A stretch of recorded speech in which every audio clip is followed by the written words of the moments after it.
You have 68 wins. You cannot 69 Mina. Hey everyone, it is the center of attention, Brittany Brooks, and you are watching Simply Reliable Studios.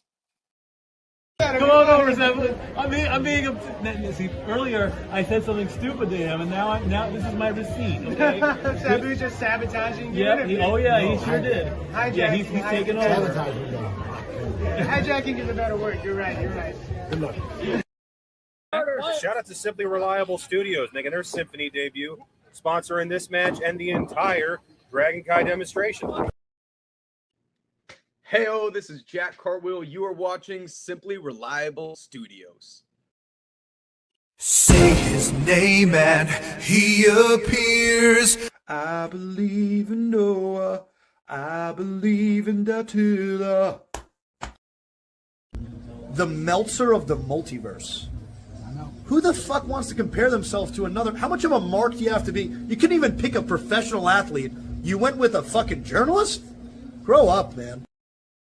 We just want to say thank you to Simply Reliable Studios for voting us as Tag Team of the Year. Of course. Because you know what they say, right? If you can't swim, you're bound to drown. Tonight, she is sponsored by Simply Reliable Studios from Orlando, Florida. She is everybody's favorite BFF, Izzy Marina.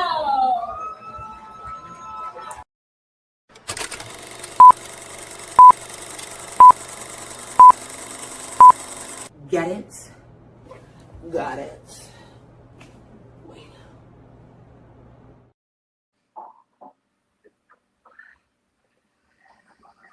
Well, hi. How y'all doing? You guys are probably wondering, what is going on here? Well, it's Nick. We are here live on the Simply Reliable Studios. We are covering the lovely Dynamite before Forbidden Door.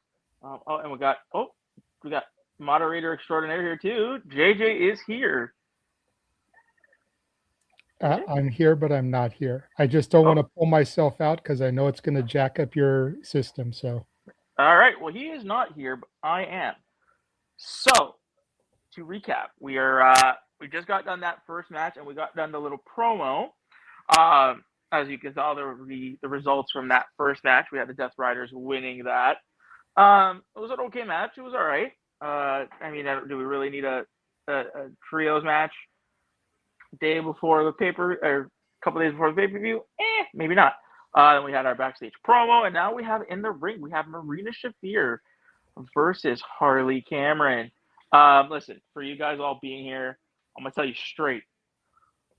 I don't know these moves. I'm not very technically sound with the moves. So we're just going to talk, and we're going to describe to you what's going on in the ring as best as we can. We got Marina Shafir in control, and as you can tell, from looking, I don't know if you guys, we're in Canada, so our feed is a little bit faster than you guys, but if you can notice, and if you guys didn't tell, we have Harley Cameron wearing a little bit of a Supergirl-inspired outfit. That they are promoting the new Supergirl movie coming out. So it's kind of what her gear is inspired of. So we got here, it's what are we looking from this match? Well, we're looking. This is the one of many survival of the fittest matches, qualifying matches. And no, it is not a tournament for anybody's asking.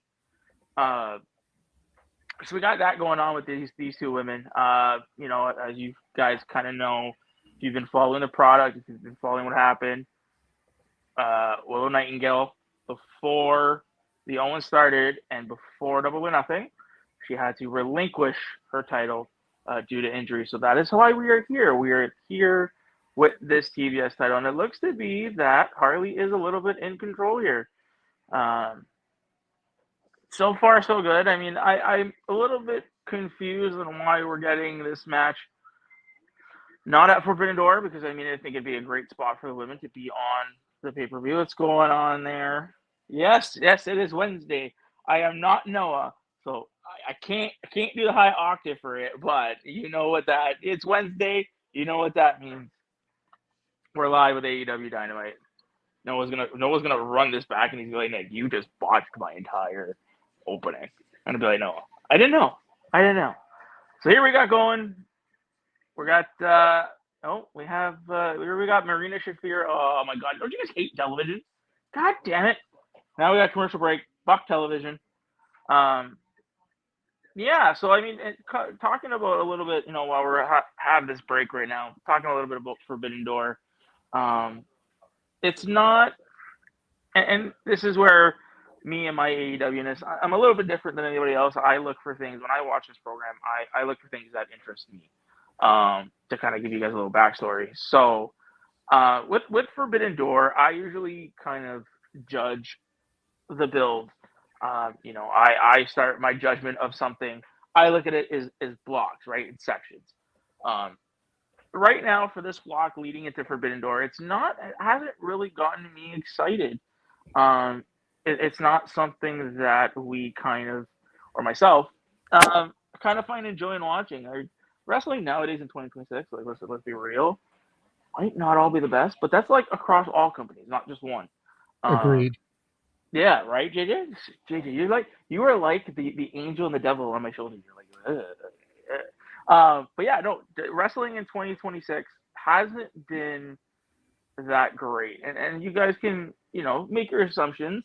Type in the comments section below. Tell us a little bit about why you guys are not enjoying, or if you are enjoying wrestling. JJ, if you're there, yes, happy Forbidden Door week. Yeah, I'm here. I created a custom layout, so I'm technically behind you on screen, so I'm not visible. So I kind of have the whole voice of God thing going for me, where you can see me but can't see me. Which works though. It works because it's awesome. Let's get your take, because I think me and you, we're kind of on the same page when it comes to AEW. Agreed. Or I think wrestling in general. How have you been feeling about the product since coming to it and watching it? Do you look at it as I do, to where I look at it, I judge? So for you guys who don't know, when I judge AEW for myself, I judge it from when you come out of a pay-per-view and going into the next pay-per-view. And if I'm taking that logic for myself, I haven't really been enjoying the product. So JJ, how are your outlook on the product? What are you thinking right now? How's your take with professional wrestling in 2026? Right? I know. There's just so much to consume, and you can't look at everything the same. No. And I think that's the down part, is that everyone tries to look at things the same in order to be consistent across the board. Mm-hmm. But you can't hold AEW to the standard that you hold Wrestling Revolver. No, absolutely. You can't hold GCW to the standard that you hold TNA. You can't hold Juggalo Championship to the standard that you hold WWE. Like, everything has to be on different levels. You can kind of get away with comparing WWE and AEW on the same level because they're both major companies. They're like Coke and Pepsi, right? Mm-hmm. They're competitors, very similar in a lot of ways. They're the two top companies. They both have weekly episodic TV shows twice a week, so you can kind of compare those two on that level.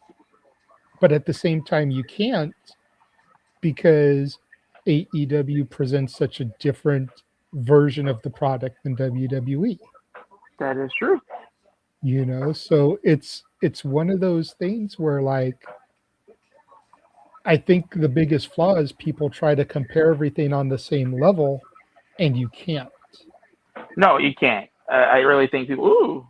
That said, I do try to find some consistency in both my praises and my complaints. One of my biggest complaints with AEW, with Forbidden Door around the corner, is their pay-per-views are too long. Oof. Sometimes 4.5 hours, not counting the buy-in, the 0 hour. Flip side of that, WWE's I feel are too short and they have way too many advertisements. Yeah. You know, thankfully, Night of Champions has 6 matches. I feel like that's a good little medium point. 6, somewhere between 6 and 8, I think is ideal. You know, we'll see if any more matches come out of Dynamite for Forbidden Door. I at least expect 2 more buy-in matches to be announced because right now we've only got 1. And we'll see if anything else gets added to the main card. I could maybe see 1 more going on the main card. Yeah. Making it yeah. a 10-match main card, 3-match buy-in, 13 matches. That sounds about on par for Tony Khan. Yeah, it does. So. Yeah. Oh, we got covered. 2, 3. Wow. All right then. Wow. We got Harley winning with a roll up over there. Wow, very good reversal. I don't like it. I do not like this. Why you Harley won? Yes, I don't like it. I don't like Why? it. Because Marina looks like a chump. And I don't like that. Marina should be penciled in as a badass. Agreed. Agreed, but I feel like Marina has never really gotten too much steam behind her. So winning over a fan favorite like Harley, I just didn't see happening. That said, if you're going to get behind Marina, it needs to not be the mid-card championship. She needs to go after the world title. Yeah. Because the Death Riders should accept nothing less than the best. Look at how long Moxley held the world title. For Marina to only be second best in the division shouldn't set well with the Death Riders, especially since there's no other woman in the Death Riders. If there were 2 women, having one be World, one be TBS would make sense. But with her being the only woman, it should be the best or nothing. That is true. And speaking about the best, we're getting a little highlight package of Mercedes and Maya World. It's going to be Mercedes versus Maya World at Forbidden Door. I like this move for a lot of different reasons. You know, you're putting a new star. You're putting a new star in the face of people, which is nice. In Maya World, giving her a shot. You know, shout out to her family. Hopefully they're doing well with the passing of her brother. You know, we send our prayers and thoughts to her. But that spot for her, I like it. You know, now do I expect her to win? No, I don't think any of us expect her to win. You know, I do expect Mercedes to take that match and go into Forbidden Door, but we have a little thing called Redemption coming out. And now that I'm here by myself, nobody can mute me. AEW doesn't like Winnipeg. Nobody likes Winnipeg. Now I'm muted. I'm unmuted. Producer guy has the ability to mute you, asshole, so don't think that you can be a dick. Winnipeg. Oh, Winnipeg. Anyways, back to what I was saying. We have a pay-per-view called Redemption. And we have a graphic here, Rancho, New Mexico. That's where they are tonight. I just figured I'd throw that up in the in-betweens until we get to the next match. Well, it's good that you mentioned that because we have Will Ospreay coming out right now. Again, poised to have a big 2026. I think it's time. I think anything less, honestly speaking, like anything less than a world title win for him at Wembley, I think it's needed. So yeah, we're gonna get. I think right now the next match is Will versus Danny Garcia. Oh, ELP, yeah. Ooh, good Canadian boy, ELP El Phantasmo. ELP is cool as hell, man. I saw him at a GCW show. I was just kicking it on a bench, relaxing, waiting for doors to open. He was chilling with his lady, sitting at the table across from me. we locked eyes. It was one of those things like I realized who he was. He realized I was a fan, but he was with his lady, so I just let him do his thing. I didn't even approach him or anything. Got up to leave and kind of gave me the head nod like a thank you. Thank you for just letting me be a person. But cool as hell. Well, it's a good thing you approached him right. Mad love for ELP. Yeah, and for people who want to, we did a Saturday Shenanigans where the main topic was how to approach people, and some people and they're not really cool. So just remember when you're approaching these athletes, they are people as well, right? We got here an elbow. We got a tie up. Ooh, ELP taking advantage. This is a callback to, I'm sure they had. I mean, I'm not the New Japan nerd on the team. Not to say that anybody's a nerd, but I'm just saying I'm not very familiar with New Japan. A lot of the team members are, so I'm pretty sure we have gotten a match like this in New Japan. Obviously, Will and ELP, no strangers there. So we got they're moving, they're humping along. Ooh, big arm drag. So they're really moving. They're really sorry guys. Like I said, me with moves sets, you can miss me with that. I'm gonna I'm not gonna. Unfortunately, both Nick and I are better color commentators than we are play-by-play guys. We have other people for that. And it's almost 100 degrees where I am, so I'm trying not to generate too much heat by having my TV on and my computer on. So that's part of why I've just been producing lately. That's okay. Hey, man, it's hot there. Yeah. Ooh. And it's windy, so it's just blowing the hot around. Yeah, you don't want to blow the hot around, right? Yeah, so honestly, guys, it's like I said. Hopefully everybody's gonna be excited for Forbidden Door this weekend. Big off the ropes. Oh, geez. Okay. ELP, I see you. Obviously, this match is a little tune-up for this weekend, where we'll go one-on-one against Swerve.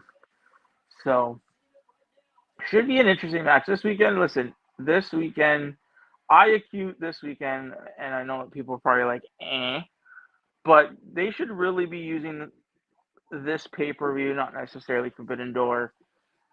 They should use this as they would kind of going into the all-in season, right? That's what I really feel like they should be doing. And we've talked about this a lot on the air. If you guys are not new or new to the program, I think me and JJ and Noah, shout out to Mr. Noah Foster. We've talked heavily about kind of what we would want to see in 2026 from Tony. And my thing has always been, I want Tony to have fun with it. Have fun with his booking. Be creative. And I feel like that's been lacking a little bit as we go into a commercial break. Fuck television. I've always said it. I really want to see Tony have fun with the booking. Be really creative. Give us week-to-week television that is coherent, that is smart. Don't treat us like we're stupid.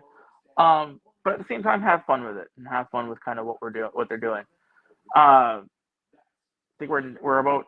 I think we're at like our third commercial break. Producer man, do you want to run a little trailer for the folks? Is that a thing? What happened? God is not there. So we'll wait to hear back from producer man. Let's look in the chat. Let's see what the chat's going on. Oh, Noah was in the chat. Oh, wow. Yeah, he posted that early. That was like 2:00 my time. Oh, Noah. Great guy. Noah does, guys, if you want to, go check out our Simply Predicting. Go check out all of our AEW coverage. Noah and even the New Japan stuff and a lot of things. Noah does a really good job in really expressing and telling us what's on the screen while Nick sits here and rambles. Nick is Yeah. good at rambling. Oh man, Nick is great at rambling. He's Yeah, but- horrible at promoting his wife's Instagram, but he's great at rambling. Yeah, that's true. I mean, listen, Nick has a memory of a goldfish, so y'all are lucky Nick is here right now. No, I'm kidding. Jokes. But you know where else Nick will be? Ooh, yes, I know. I do. I know. And it's going to be great because He'll be here tomorrow. Yes, this Thursday, tomorrow night, we are having an interview. We are going to be interviewing the lovely boys from the Pro Wrestling Symphony, the tag team champions, Royal Prestige. Yes, Tavon Jordan and Majestic. Oof, that's going to be fun. I know that they, they got their match coming up, which is going to be nice to kind of talk to them about. Yes, not sure who they're facing yet. No, not sure who they're facing yet. Maybe they'll be able to give us a little insider information. Ooh. And maybe not, because I know that Connor and the boys haven't advertised their match yet. So unless their match has been advertised by the time they hit the air, they may not be able to divulge their opponents. You know what I mean? That is true. That is true. But we are coming back from the break. Here we got. Ooh, Will is in control. Beautiful Pele kick. Got ELP on spaghetti legs there. There you go. We got a left hand. Boom, boom. Good shots. Nice shots. Ooh. Big corkscrew kick. We got a cover here. We got 1, 2. Kick over that 2. I honestly, I kind of wonder, and here you go. They're kind of, promoting Forbidden Door. The Owen Hart finals are going to be this weekend. I mean, if you guys have kind of watched, you've seen me be really critical of the Owen Hart Cup year this time around. Justifiably, in my opinion. Justifiably. Yeah. I mean, going into it, and again, people, please, in the chat, if you're watching live, write in. Tell us your experience. Tell how you feel the tournaments are going. I'll be honest with you guys. The men's, I had more of a problem with the women's side than I did the men's side. So the men's side is kind of where we need it to be. We need these 2 finalists. It was always going to be them. I don't think anybody kind of thought differently. No. And with the men, I really feel, and this is where I say, again, if you guys have heard me before, I want Tony to take a risk. Give us unpredictability. Give us fun. Have fun with it. We all expect Will to be in the main event of All In. Help us get there. Give us some interesting story to get us there. So, I mean, if you're asking me, I do think Will's going to win. And the women, this is where I had a hard time. And not the fact of the action or the competition or the work that the women have put into it. It's not that. It's the women that were attached to it. Now, I get it, the whole Forbidden Door concept. I think this Forbidden Door has run its course, and I think it needs to be closed for a year or two. You're just letting the draft in at this point, or at least I don't think it was there to talk about it when you guys did it. Forbidden Door concept. I think it has run its course a little bit, or wait until New Japan actually makes some more stars, right? My thing with the concept is, and I don't know how you feel about this, but the thing that I said is when you can turn on a random Dynamite and Collision and see a CMLL star on Collision. Or you can cover turn 2. Could go 2. Sorry, continue. Or you can turn on a Dynamite in February and see a random Stardom chick or a New Japan star. What makes Forbidden Door so special? Because you can see these people on the program all year long. Mm-hmm. Yeah, no, you're absolutely right. The concept is not special anymore. I mean, and realistically, like, if we're really talking about it, not a lot of things right now in professional wrestling that are special anymore. Yeah. But like if the door was closed all year and then the Dynamite after Double or Nothing, it opened and we started seeing some of these talents cross over to kind of generate a storyline into their Forbidden Door match. Because that's one of the main complaints is that the TV leading into Forbidden Door, all storylines seem to halt. Yeah. So if the Dynamite after Double or Nothing, the door starts to get kicked open and we start seeing people come in order to generate some buzz, generate some story, to build up to a match, and it's not just some random dream bout that's been thrown together, that would be better. You're right. As opposed to tuning into a random episode of Collision and seeing Azumi. Absolutely. Yeah. And I said that too coming into the tournament for the women. There were women on there that did not deserve to be there, did not earn their spot to be there. I feel of the belief of we should still have, the concept of qualifying matches shouldn't be gone. You do, qualify to be into the Owen Hart tournament. Let's just not start putting random people in there. And as we see on the screen, kind of as we were talking about it, Will getting the dub. Will getting the dub for sure. Yes, that's right. As you see Will here taking some pictures with some fans. He's just a fan favorite. And what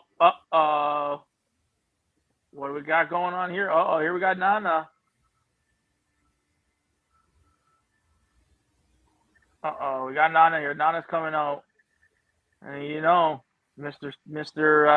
Strickland isn't that far behind. Oh, his match is next. Yes, they're running this back to back. So we got Swerve. We got Swerve coming out now. Yes. Fuck television. Yeah, you're right. Yeah, so we got looks like we're gonna get the next match. We're gonna get Swerve Strickland versus Danny Garcia. This should be a good match. This is the match people are looking forward to at Forbidden Door for sure. As you see, Will leaving through the crowd, doesn't want to go nowhere near Swerve Strickland.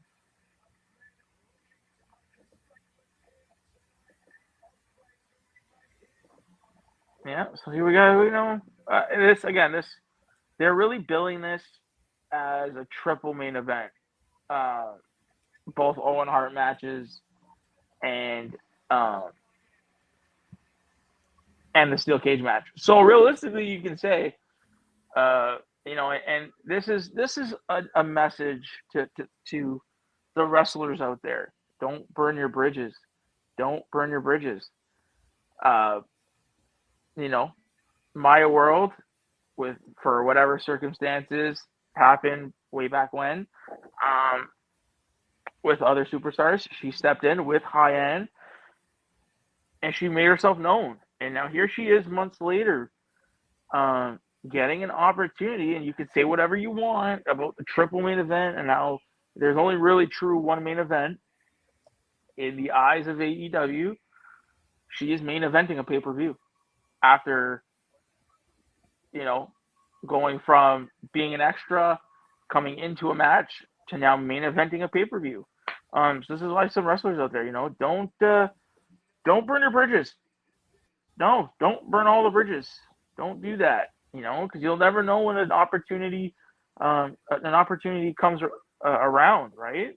Like and JJ, tell me if I'm wrong, right? Like she really made something for herself in going after that opportunity and being available when Tony needed her.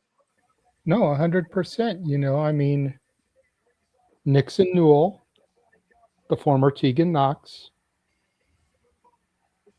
did what she did backstage. She seemed to have incident, you know, or issue, you know, based off of reports. If you believe rumors, it seems to be a lot of what kind of provoked Mercedes to walk out of WWE. Mm-hmm. You know, just the way that she was being booked and handled. And it's like, but you're not contracted. You're being brought in as enhancement talent. But she was, yep. And Maya World was willing to deal with it and take those, you know, less than opportune opportunities. Like you said, with high-end. And now she's facing Mercedes Moné in the finals of the Women's Owen. Ooh, you know, Maya World, who wasn't even in the tournament originally. No. Nor was Mercedes. No. So the finals are two women who weren't even announced to be in the tournament originally. Because Maya took Sky Blue's place, and Mercedes was the wild card after they had to pull Willow. Exactly.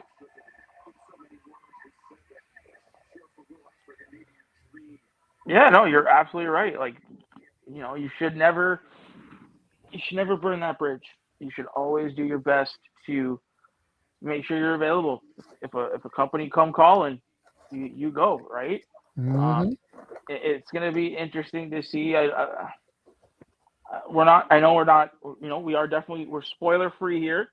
I don't know if this is a spoiler per se, because she has posted it on her social media.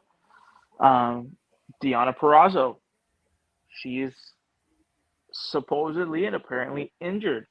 There was a picture going around that she posted of her leg in a walking boot.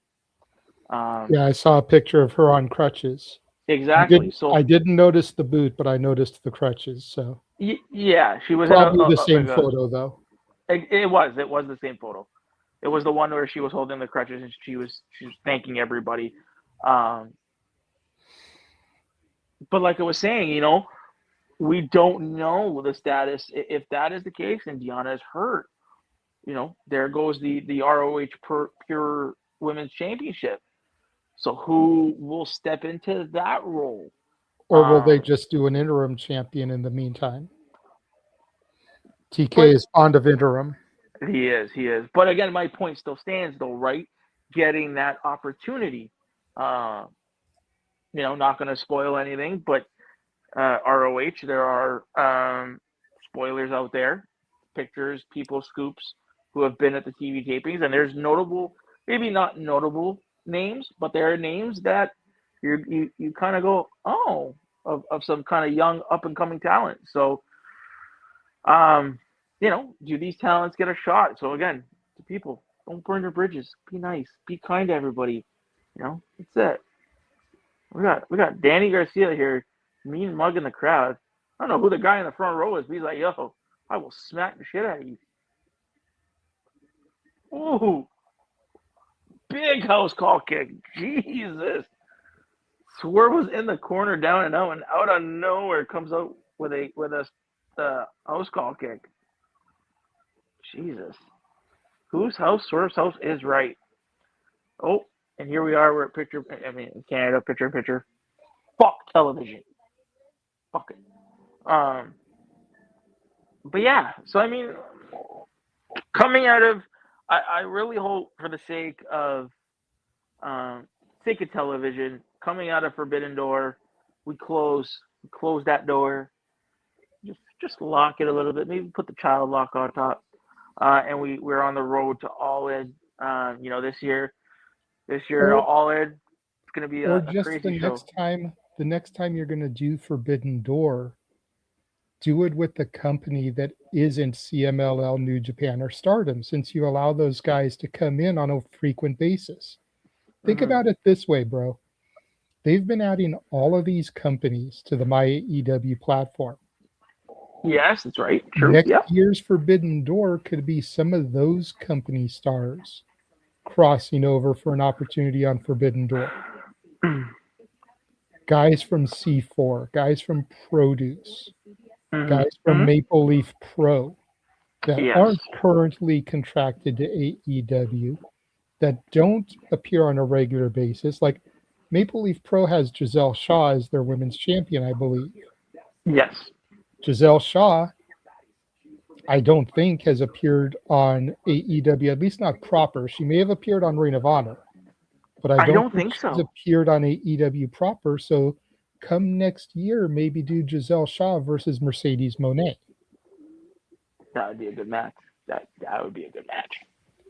You know, then you're doing Forbidden Door, but it's not somebody that appears on your program regularly. And it's a company that's being featured on your MyAEW platform, which is going to do what? Drive up subscribers and views to those other companies. Yeah. You know, they're not on the platform, but let's take like Pro Wrestling Symphony, for example.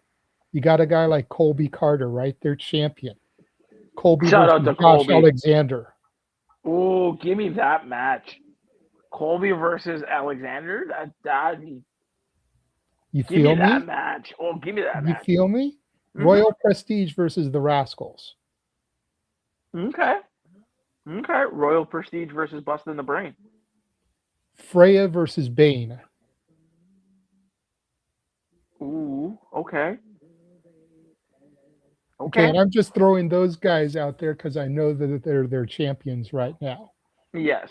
And I'm trying to pair them up with somebody, at least on a physical aspect, that I feel they can compete with, because I'm not that familiar with the talent from Symphony. You know, we're going to get more familiar with Royal Prestige tomorrow. Yeah. But, you know, just looking at those four individuals from a physical standpoint, from a look standpoint, I think those would be great matches. And they would be forbidden because we've never seen those four individuals, I don't think, on AEW television. Maybe a dark or a dark elevation back in the day. Yeah. But, you know, not heavily featured the way we see New Japan, Stardom, or CMLL. That is a true Forbidden Door match. Yeah, I see what you're saying. Ooh, big spot on the apron. Yeah, I can see what you're saying. Yeah, definitely. I really think they should really, you know, with the inclusion of my AEW, like you said, and then these promotions that are going on there, really they should kind of take advantage. It's gonna be interesting to see how next year plays out, because as we know, you know, whether you like the idea or not, WrestleMania will be in Saudi Arabia next year. So it's going to be interesting to see. Like, I would love for Forbidden Door to be that weekend, and then you can have 100%. 100% move Dynasty next year and make Forbidden Door be the counter programming to WrestleMania. And have Forbidden Door, like you said, include, because that's that weekend, and JJ can attest to it, the WrestleMania weekend for a lot of the independent scene, a lot of the independent circuit. Huge for them. So imagine Forbidden Door. And think about it, because you did a lot of the watch-alongs this year for WrestleMania week. How much AEW talent did you see on those other streams? Quite a bit. So you could do, even, you know, like you talked about the Owen, you could do a qualifying match, an eliminator match, where it's an AEW talent versus a insert promotional top star here talent. And if they win, if they can go to a time limit draw, whatever, they qualify to be on Forbidden Door. Yeah, you know what? You can really have those matches be the main events at some of these cards, right? That way, each. And you know what? To expand on that a little bit further. Think about this match, and I'm just throwing this out there because it popped into my head, and I'm kind of like jonesing for it. Vandal 48 versus Mox, Claudio, and Pack of the Death Riders. Death Riders versus Vandal 40. Sign me up. Sign me up. Give me Koger versus. Give me Atticus versus John. Like Mox and his insanity with those skewers, with that razor blade Otis keeps in his pocket. Bro. Sign me up. Sign me up. Sign me up. I'll push it one further. You ready? I would love to know how the construction is going on with Daly's Place. Because imagine Daly's Place being the new hub. Because, the collective in Vegas, they did it at the Palms, right? They did that for 2025. This year it was, God, I forget the name of the hotel. But it was Horseshoe? also The Horseshoe. I think it was the Horseshoe. But what I'm saying is, it was all. It was all in one location, one centralized location. So the Palms is where they had House of Glory, Yes. Maple Leaf. That was at the Palms this year. So imagine everything that happened at the Horseshoe. Imagine you did all that in Daly's Place. 100%. I've been saying Right? that for a minute. It'd be a great thing. What do we got? Oh, thought we almost saw Danny doing the dance. And then you do Forbidden Door inside of the Jaguar Stadium. Holy shit! Sorry, Danny Garcia just did a Styles Clash. It was weird to see. Wow. Okay. Sorry, you were saying Forbidden Door where? In Jacksonville Stadium? Yeah. Because that's Tony's arena, so you don't have to pay rent. The Jaguars play there. And that's the Khan family team, is the Jacksonville Jaguars. So you get Daly's Place in Jacksonville Stadium rent-free. That means all the tickets you sell is pure profit. Jaguars aren't going to be playing in April. Super Bowl's in February. Ooh, kick out. You know? Yeah, definitely right. Definitely right. So it's just going to be sitting there empty until football season begins again. Yeah, you're absolutely right. You are absolutely right. It'll be interesting. Oh, what do we got? Oh, we got Swerve here Swerve gonna do it. But to your point, you have all the indie shows at Daly's Place. Then you have the big pay-per-view weekend in Jaguar Stadium. You can even do Dynamite for that week, have that be the kickoff on Wednesday night from a local beach in Florida, kind of like how WCW used to do the Bash on the Beaches. Yeah. Can't charge tickets to a public beach. More eyes on the AEW product. More fans going to show up. Maybe fans you'll be able to make and keep, going forward. That's all marketing. And AEW looks like they're the good guys because you just put on a free show on the beach during spring break, essentially. Yeah, it's all about eyes. It's all about spring getting breakthrough eyes live on the beach. Yeah, I mean, spring break we're doing it in Clearwater this year, so. Well, that's Beach Blast. Spring breakthrough would be April. Oh yeah, that's right. Oh, we got Will coming out here making a save for Garcia. Ooh, big. And I'm not going to lie. I would probably go to Florida if that was the plan. My dad lives in St. Pete's. There's a bunch of guys from the No DQ team that live in Florida. So I'd have friends to go with the shows with. I'd have a place I could crash without having to, rent an Airbnb or a hotel or something. Uh-oh. Ooh, vertebreaker. Vertebreaker on Daniel Garcia. Damn, Swerve. No. Oh, jeez. This is going to be a good match. This is going to be a good match coming up at Forbidden Door. They're really going to show out, I think. And this is why we all want see, with this, we all want Will to win. And I mean, that's kind of where it's heading, but I would love to see Swerve win this. And maybe do a triple threat match for the main event of Forbidden Door. What if you have the finals of the O and go to a time limit draw? Ooh. Then you have to do, yeah. And this is why I like it. So, again, if you guys are new to the program, you kind of seen me talk about it. Redemption, this new pay-per-view that he's got going. Love the idea. I just think everything now that you have, and this is where hopefully next year, I'm kind of writing off any kind of big decisions till next year. Next year, with this new Redemption pay-per-view, I really hope he takes these pay-per-views and puts things in a better spot. Right? Having the Owen Hart tournament. Oh, we got Don speaking. We got the whole DCF. Oh God, man. Listen, you people out there, if you guys love this, God, pray for you. We really need to do something about the family. I don't know how all y'all feel. For me, this was stupid. Kevin Knight being in the fucking Don Callis family. I agree that we need to do something because it's getting stale, but I do love Don Callis as a manager. Yes, but I don't think he should be managing 18 different guys. No.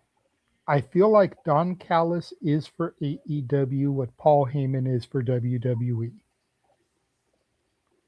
And that he is that established veteran manager that knows how to bring shine on new talent you want to get over. Mm-hmm. Obviously, Heyman has had the more successful clientele.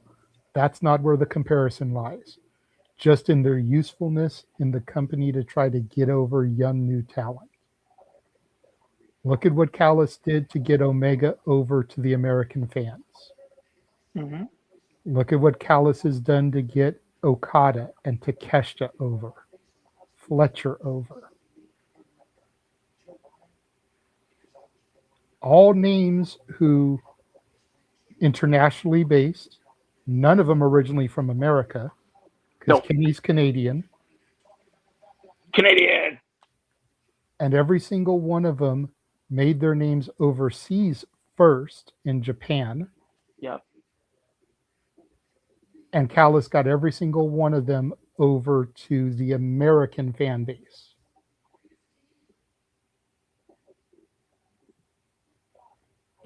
Like him or hate him, you got to respect his ability.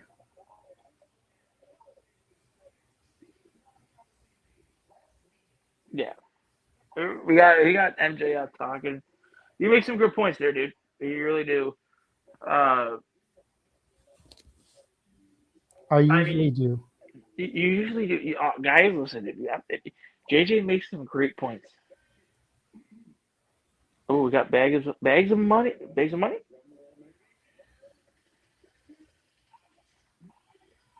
What the fuck? Wow, that's an ugly ass t-shirt.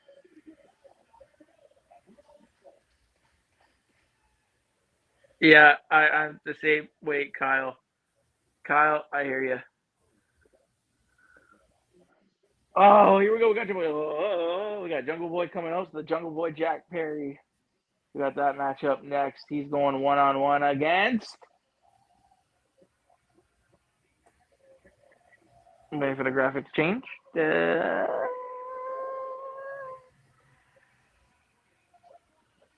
Bah! Oh no, it didn't work. Jungle Jack Perry. Welcome to the jungle. Love it. Oh, never mind about Jack. Screw Jack Perry. Check those bad boys out. That is not an ugly ass t-shirt. That is not an ugly ass t-shirt. That is a beautiful looking t-shirt. We have merch. Ladies and gentlemen, we have merch.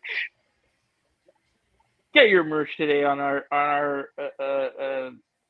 merch website. Yeah, that site. Oh yeah, that's right. So now Jack Perry is facing the one and only. See, I can't. I feel bad doing this. I feel bad calling a Zack Sabre Jr. match, even though this is not calling anything. Without Ash, it feels so wrong to do that. Like it feels so wrong, but it feels so right at the same time. It's just like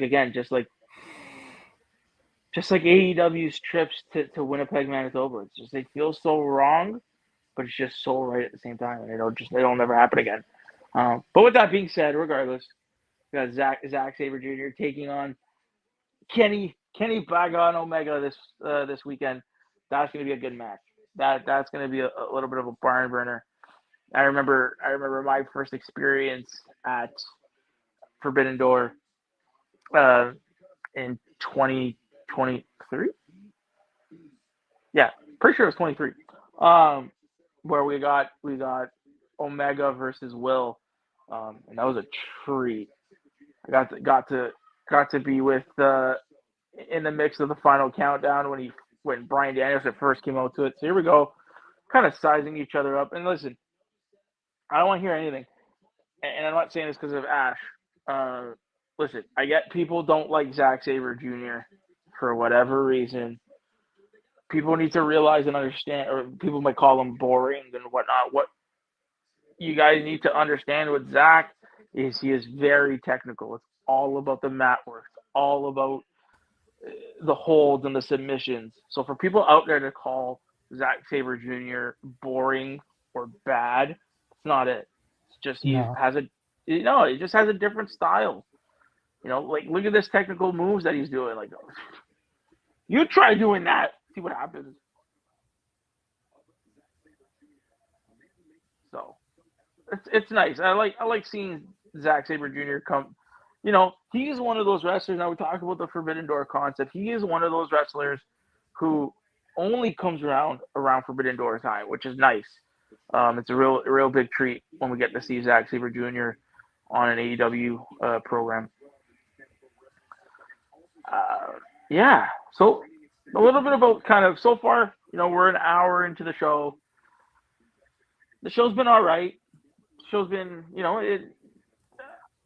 everybody's going to kind of have their own mentality, their own thought of it. For me, the whole Forbidden Door season I think it all started coming out of Double or Nothing because that was such a hot show. And listen, we get it. We know AEW does pay-per-views great, top-notch. Nobody can touch them on pay-per-view. Between the major companies, there's nobody like AEW when it comes to PLEs or pay-per-views. But again, with 2026, the television, the week-to-week product has been suffering. Dynamite is no exception, especially with the build to Forbidden Door. It hasn't been as strong as I'd like. So hopefully we kind of get out of this fairly quickly. Ooh, is that coming outside of the ring? Getting a little bit of breather. Clapping. He's like, yeah. Jack Perry can do some technical moves. I think there was a rumor. Hopefully, we like talking a little bit about it. There was a rumor out there that Jack's contract is coming up at any time. And for those not very intelligent people thinking that he's going to go to WWE, you were out of your fucking mind. Ooh, big slap from Jack Perry. So, JJ, if never you're say there... never, Nick. Never say never. I can't see it. I can't. I think he's one of those... I think he's one of those lifers. Let's not forget, though, granted, it was the only game in town, but when Jack was a kid, his dad was taking him to SummerSlam in LA every year. Like, that's where his love of pro wrestling kind of started. Yeah, Yeah. So Yeah, you're right. it's not out of the realm of possibility. I think as long as a certain straight edge superstar is working, I don't see them being in the same locker room again. Again, never say never. I would more so say as long as Kenny and the Bucks stay in AEW, I think Jack will. But if Kenny and the Bucks actually entertain a trip across the street, I think Jack would go with them. Possibly, and here we are going into our next commercial break. Again, fuck that. Ooh. Yeah, you never say never. In a business like this, you never say never. Okay, then it's not. We're not saying never say never. I would say maybe highly unlikely. I can see him going, but I see your point too, right? Aaron Rift of No DQ is fond of saying highly unlikely in all likelihood. Yes, I like that. Shout out to the No DQ podcast. Great folks over there. But Aaron Rift, Papagino, and just everybody there. Aaron Rift, who's allowing us to begin broadcasting on his personal YouTube channel come this weekend.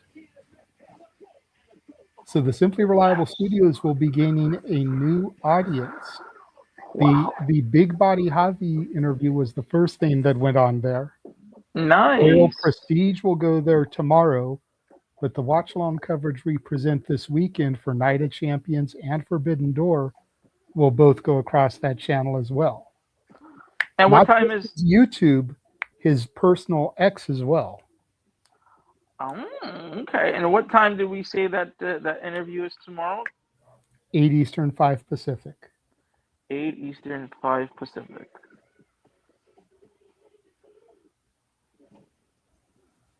Eight Eastern, 5 Pacific. What, are you setting some kind of reminder or something? No. I'm just looking at a schedule. Just looking at a schedule. That's all. Yeah. Tomorrow will be a fun interview. We've been doing a lot of interviews. We got a lot of things coming up. Yes. I'm sure you saw it on X, my little teaser post. Ooh, who's next? We have so much interviews. Guys, listen, we have so much interviews coming down the pipeline that JJ's actually told me, stop trying to get interviews. We have so much coming down. We have a former two-time TNA Knockouts Tag Team Champion coming. We have a former four-time World Wrestling Council Puerto Rico Women's Champion coming. We have a former WWE Tag Team Champion coming. We also have a former three-time TNA Knockouts Champion and one-time Knockouts World Champion coming. Got a lot. We have a lot. Couple that with all of our Simply Predictings and watch-alongs. Oh my goodness. Shenanigans. By the way, Jeff Meacham will be there for Shenanigans this weekend. Jeff! Oh my God, that's amazing. He will also be doing color commentary with Walter for Night of Champions. And he'll probably be producer man for Noah and Ash for Forbidden Door. Nice. Jeff actually has the weekend off, and he was able to commit to all the wrestling content for us this weekend. So all the wrestling. He'll also be on the Forbidden Door predictions panel tomorrow once the Royal Prestige interview is over. So if you're there for Forbidden Door predictions, Jeff Meacham will be there for that as well. There you go. We're just we got everything. He's the Nick Fury of our group. He's the one that assembled everybody originally. Yeah, he is. He's the papa. Yeah, he's the one that brought myself, Walter, Noah, and another gentleman together. And we then in turn kind of brought Datilla in. She was an acquaintance of Noah. You came in, Ash came in, that's kind of like bringing in, Sam, Falcon. It's kind of like bringing in Wanda. It's kind of like bringing in, Peter Parker. The Avengers kind of ushered in these other people once they were already assembled. And they've kind of become like the new Avengers. Yeah, we all came together for a common goal. Our love of professional wrestling. All the wrestling. Ooh, sliced bread right on the apron. Oh, that sucks. Oh, what's Jack doing? What is Jack doing? It's going up top. Oh, wow. RER moonsault. A little callback and a little shout out to Mr. Hangman Page.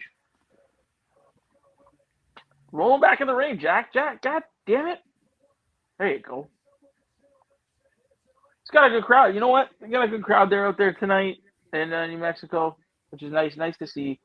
We got a good crowd here as well, considering it's just you basically mumbling along.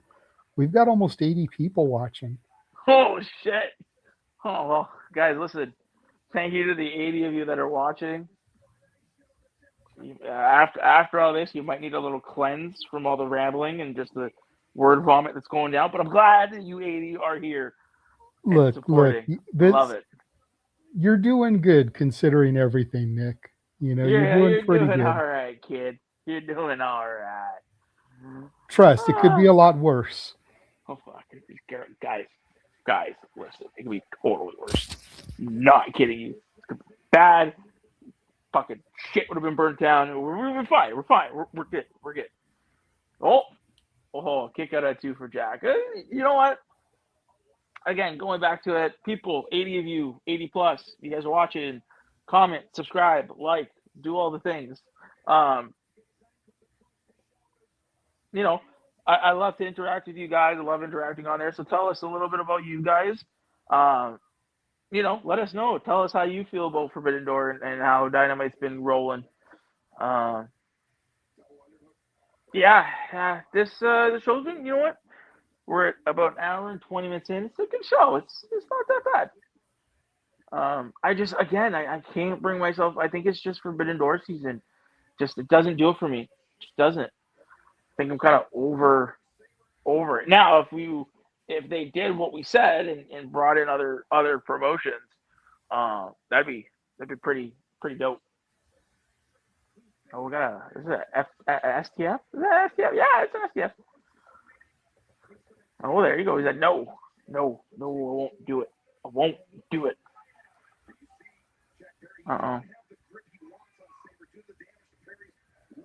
Yeah, Perry's left arm. Ooh. This is where Zack Sabre Jr. is so good. He's so great. He really has the arm manipulation and really, again, that technical prowess. Really honing in on that arm. Ooh, big lariato. Oh, what's Jack going for? Powerbomb. 1, 2. Oh, kick out at 2. Yeah. Wrestling, like I said, wrestling in 2026.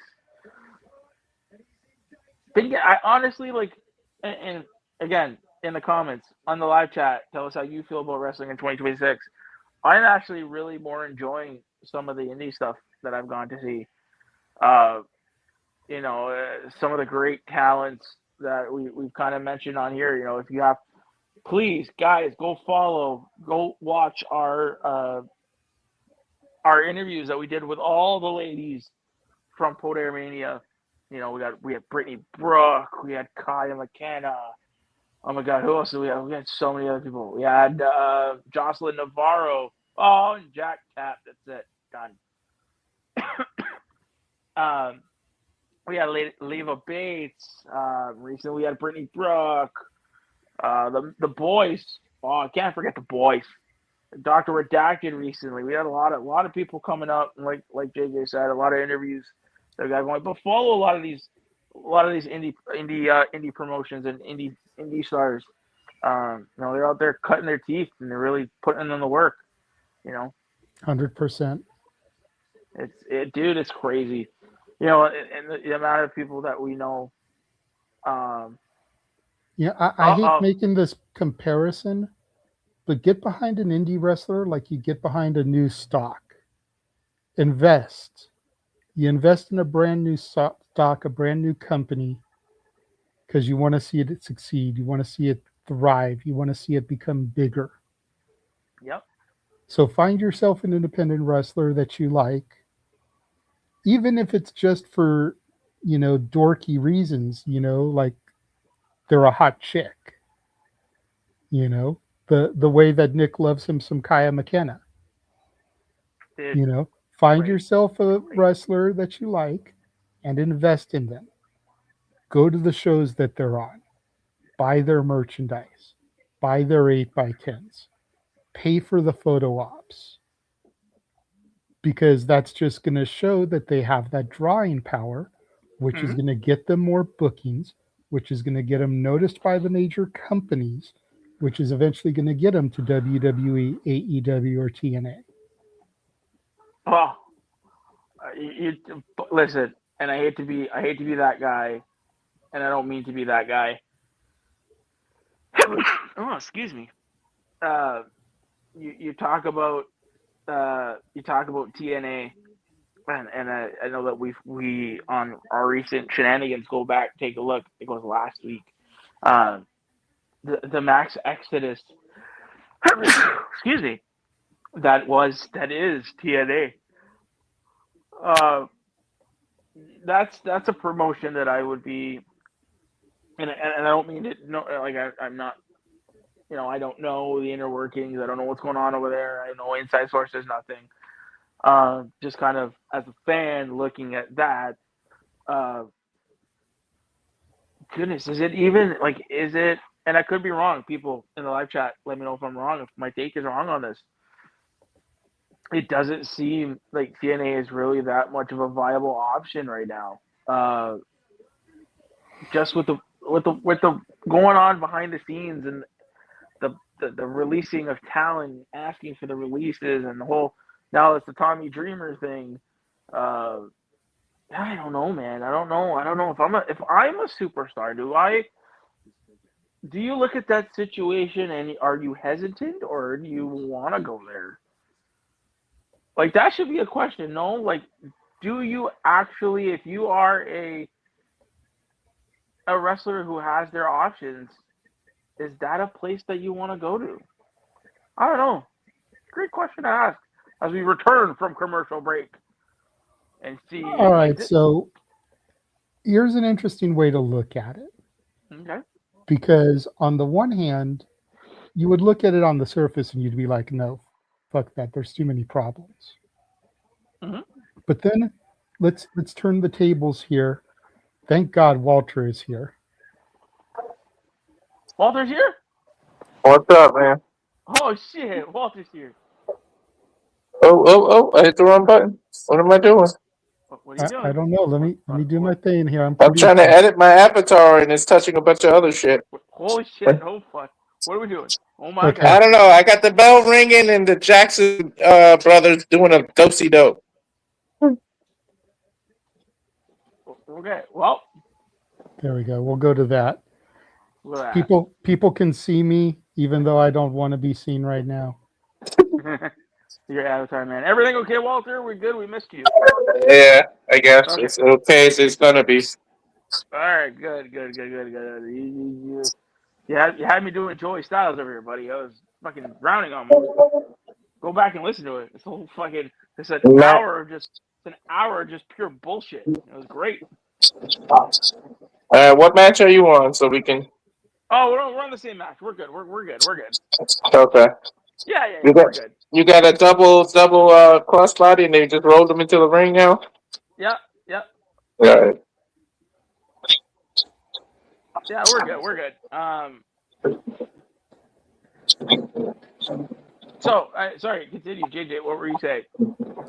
Well, now that Walter's back, you guys can actually call the action, and we don't have to bullshit the way through the whole thing. But oh, thank God. Okay, good. So we'll come back. We'll come back to me on commercial break. Nice. All right. We just got off commercial, right?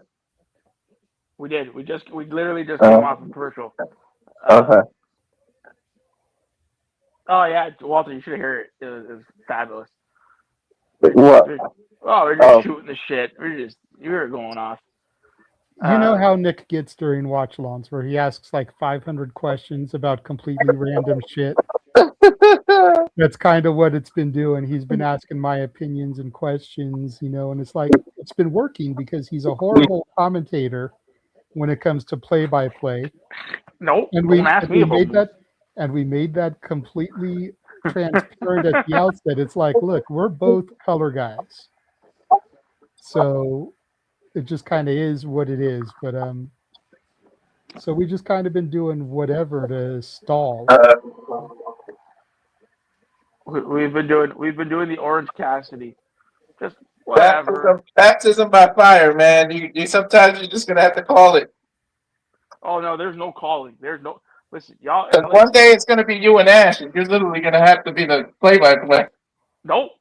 We're gonna make it an all Canadian cookout. We're gonna talk about random shit. It's gonna have nothing to do with wrestling. We're good. Don't worry, we're covered there. It's gonna be all Toronto Winnipeg beef. The whole instead of calling matches, it's just gonna be a Toronto and Winnipeg beef. No, there's no beef. There's no beef. I don't know what beef you're talking about. There's no beef. The only beef that's out there is AEW's hate for Winnipeg. That's it. It's the only beef. There's no other beef. I just literally turned my TV. So who are the Matt and Nick even facing? I know this. They're facing Bad TMDK or T-Mac. So they're facing Bad Dude Tito and Mikey Nichols. Oh, okay. Yeah. And then they got a Forbidden Door, my birthday, by the way. They got that triple threat tag match, right? Oh. Yeah. Which is why, obviously, they won here, right? I'm trying to carry momentum into Forbidden Door.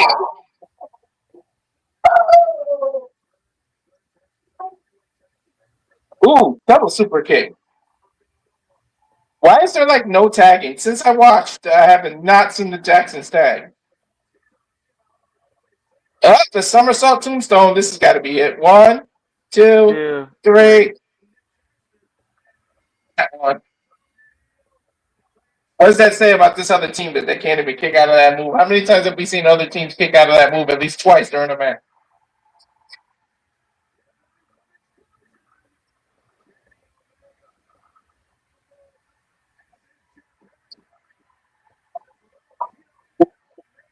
Oh! Somebody. Oh! Ash is she's gonna have a lady erection. Yes, she is. Yeah, we were saying that it feels so wrong to call a Zack Sabre Jr. match without Ash being president. Just feels so wrong. Zack Sabre Jr. just came in from behind, and here comes Kenny Omega. Ooh, butterfly German suplex. Oh shit. Kenny and Zack Sabre Jr. nose to nose. Yep. Forearm exchanges.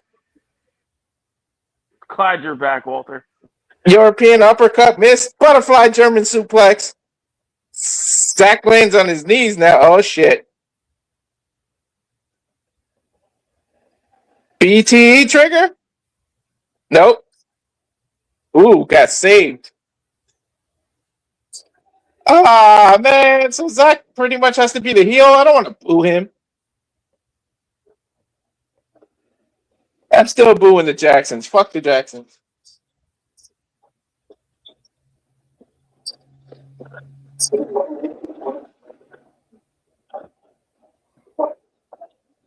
TMDK. Kenny's got a mic. You're going to have to translate what they say because my thing is on mute.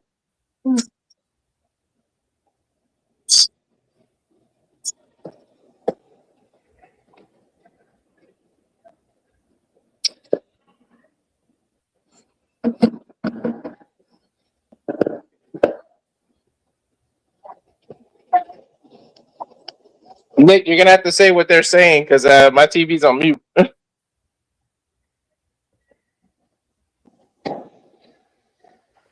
I'll transcribe it the best way I know how. They just told each other to go fuck themselves, and we'll see it. Kenny Omega? Yeah, in so many words, in so many words. It was just, Okay.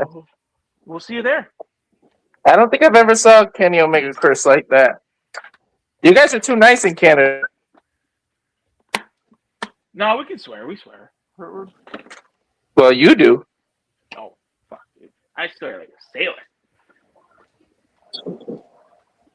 Oh. Taro Okada. Jackson, the elite, pretty much, are celebrating in the ring. Stranger Than Heaven. Okay. That is new merch?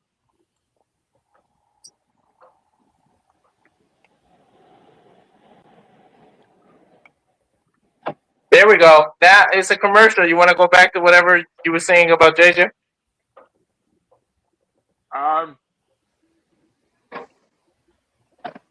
I'll be honest, I don't remember. So you were asking about somebody coming to work for TNA, and I said on the surface, Yes. it's like, no, why would you want to go to that? It's a shit show. But the flip side of that coin is there are a couple of positives to working for TNA. Number one, you do have some experienced vets that you get to learn from. Guys like Nick Nemeth, the Hardy Boys, Moose, etc. You've also got the ability to work independent wrestling shows to offset your income, which is something WWE doesn't offer unless you're in the ID program. And the 3 to 6 month contracts actually can also work to benefit, because if after 3 or 6 months you don't want to be there anymore, you're not held down to some 5-year deal. Miserable waiting for them to cut you and let you go, waiting for your contract to expire. There are some benefits to having a short-term deal like that. Mm-hmm.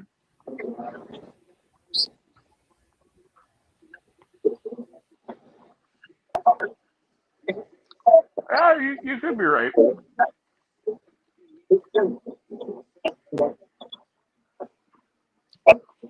Give me all the Queen Aminata on my television. Ooh, I love me some Queen Aminata. So you want to talk about some royal prestige, right? Because we've got them coming tomorrow. Imagine this as a stable.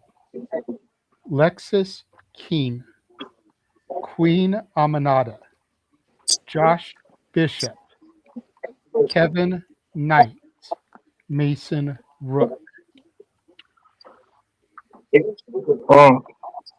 I like it. King, Queen, Bishop, Knight, Rook.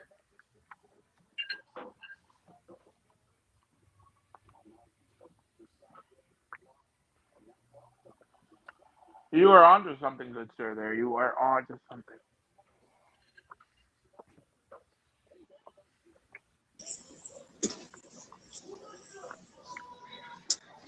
So you know how we talked about qualifying matches? Yes. Those would be great for this right here. Love me some Queen Aminata. Love me some Red Velvet. Love it. I like Red Velvet because it's a cake. Ayo. But give me a reason why both of these women deserve to be in this match. Because they're beautiful. Bullshit. We're signing up. Well, Red Velvet has a reason to be in it because she is currently the world television champion for Ring of Honor. Chicken, that's what they've been here for months. Did you check the expiration date? It's been here for months. Yeah, again, qualifying matches would have been great for something like this, right?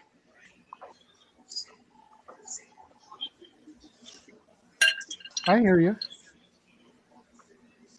Yeah, makes sense. Qualifying match. I can't wait to see what the last qualifier match is.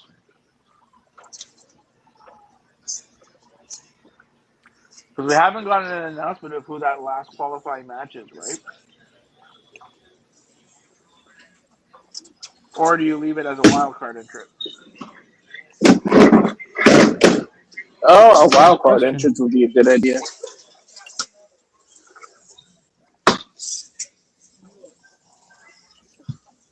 Yeah, but then who do you put into that spot, right? Like, Hold on. I think Jacob said question.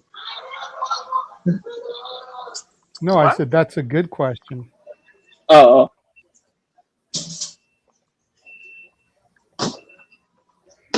I don't know who you would. The thing is, who would you use as that surprise, right? Because you already brought Mercedes back. She was already a surprise. Do you need to keep doing surprise at the surprise at the surprise?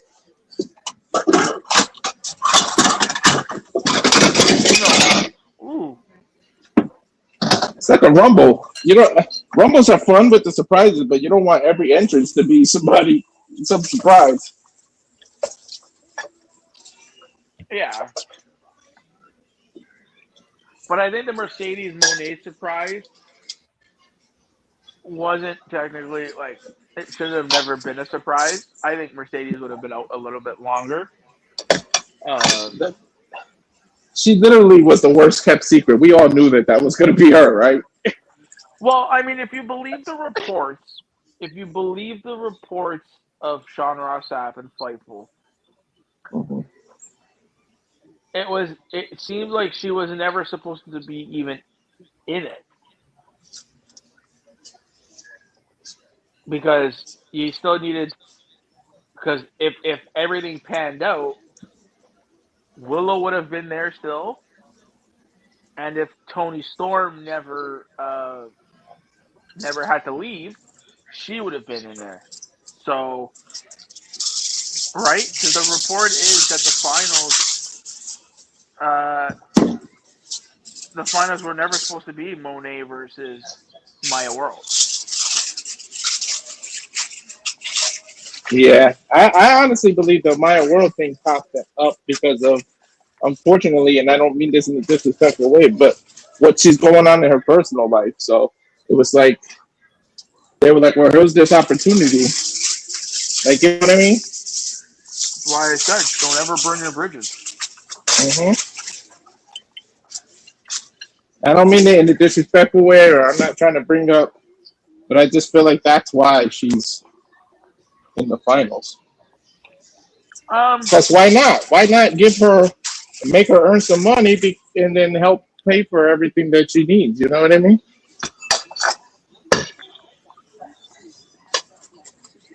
Yeah, I don't know. It's definitely something you gotta ask, right? And I love Maya. I don't want any of our audience thinking I meant that in a disrespectful manner, but I mean, No. yeah.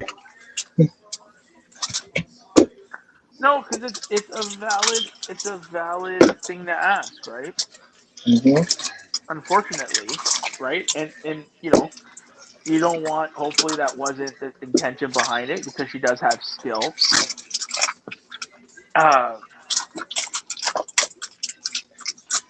That's all. She has skill, Yeah. right? So you don't. Hopefully that wasn't the case.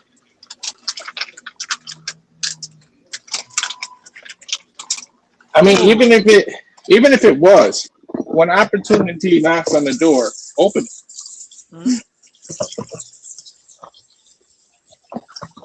You know what I mean? No, you're right. You're 100% right.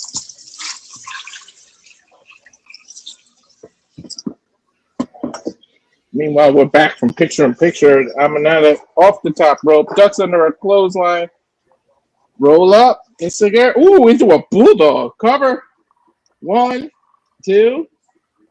Aubrey did not count to 3. Kick out at 2 by Aminata.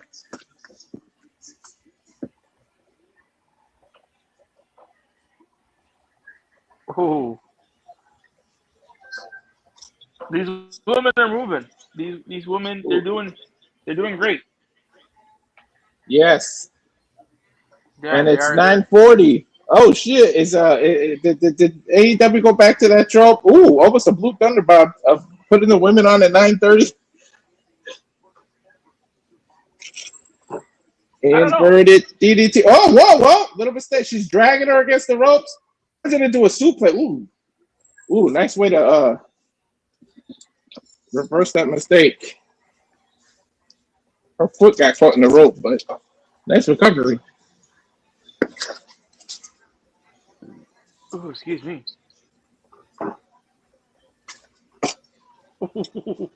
There's no excuse for you. One thing of a good thing about Queen Aminata, she don't hold her punches. I like it. Hell no, yo, she looked like she'd be swinging, dude. I always said that I'm a queen. I don't think she would hold it back. Like I think she'd be stiffing people. And I like this. This is. I wish Tony did this more and giving the women more time because they're going longer than. They're definitely going longer than 5 minutes. Of course. Long for those 2019 days, 2020. Queen on the top rope. Double stomp. Lands on her knees. Cover. 1, 2. No. Kick out. Oh.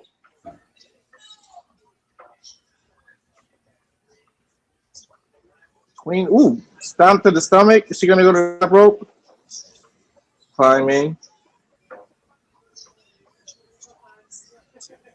You kick by Queen to out of the corner. With this match, this just shows me that red should Oh!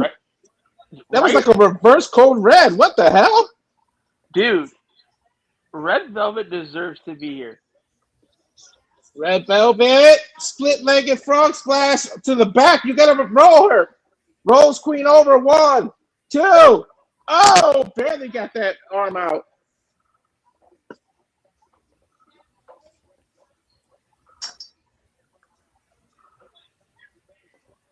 Come on, Velvet. Stay on the attack.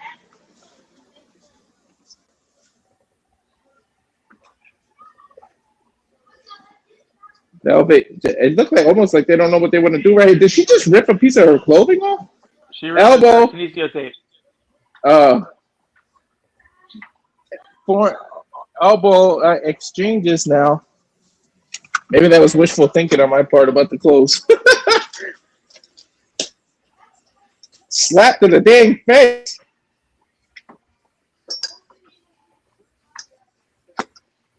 Red Velvet, she like asked for forgiveness with a prayer. What was that about?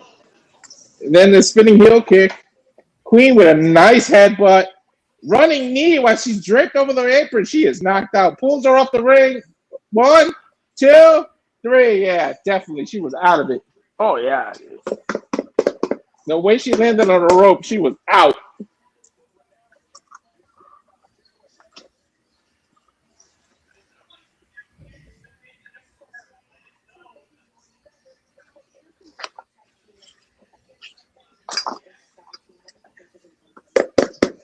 And now coming up, Survival of the Fittest live next week. Harley, Cameron, Shane. I didn't even see who the rest of the people were. Obviously, Queen just qualified for it, right? Kissing the TBS title.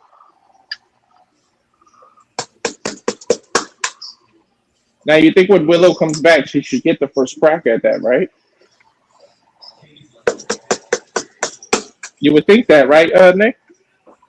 You think so? Like I said, I wonder who the who that last entrant is, right? What's that at the stairway? Is that Christian and Adam Copeland with the Young Bucks staring at him? Yeah. Walks off. Who were they beating up? I didn't get to see who that was. The dogs. That's the dogs. Oh, yeah, okay. Yeah, the dog. Because they're facing them. Yeah, because we got them at Forbidden Door, right? Yeah. So let's But I like how they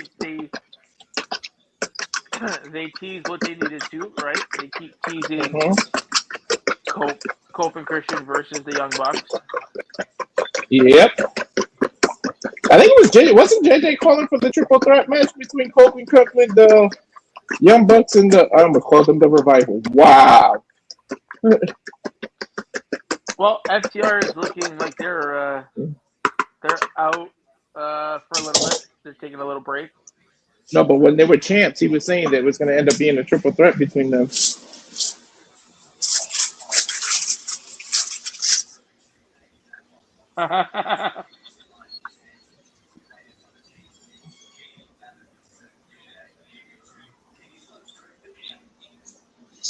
Yeah, going back into the tag team division we were talking about. Let's see what happens coming out of Forbidden Door.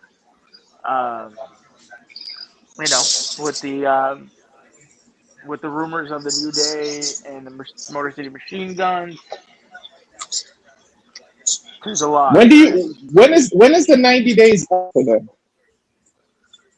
In July, I believe it's in July, and the 90 days end before the Dynamite before they end, or the Dynamite after the 90-day compete end. Will actually be in Detroit, Michigan. I remember you bringing that up. Yeah, so I mean, if they do come in, if they do decide to come into the company, I mean, what better? I don't think there's a better time to debut them than right? Yep.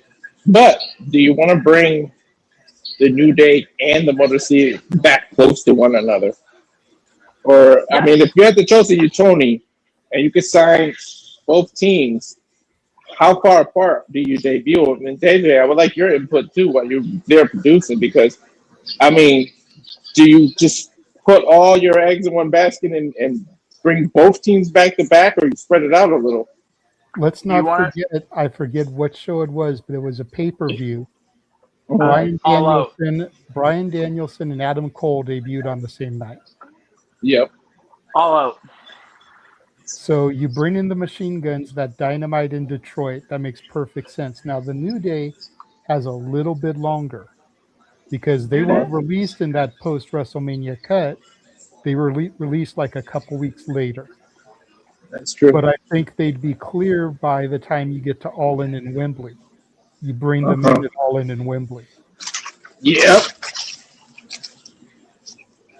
Not a bad call. Not a bad call. And you get to flip it because remember when the New Day hosted WrestleMania and they introduced the Hardys as the surprise team for that ladder match? So you have a ladder match set up, Edge and Christian, the Bucks, maybe against the Machine Guns. Oh, hold up. We're going to add one more team to this, and it's the New Day. And you have somebody. Oh, that's actually a pretty good idea. Then you get that little callback to when they hosted WrestleMania and they got to announce an extra team. Now they're being announced as the extra team. Awesome.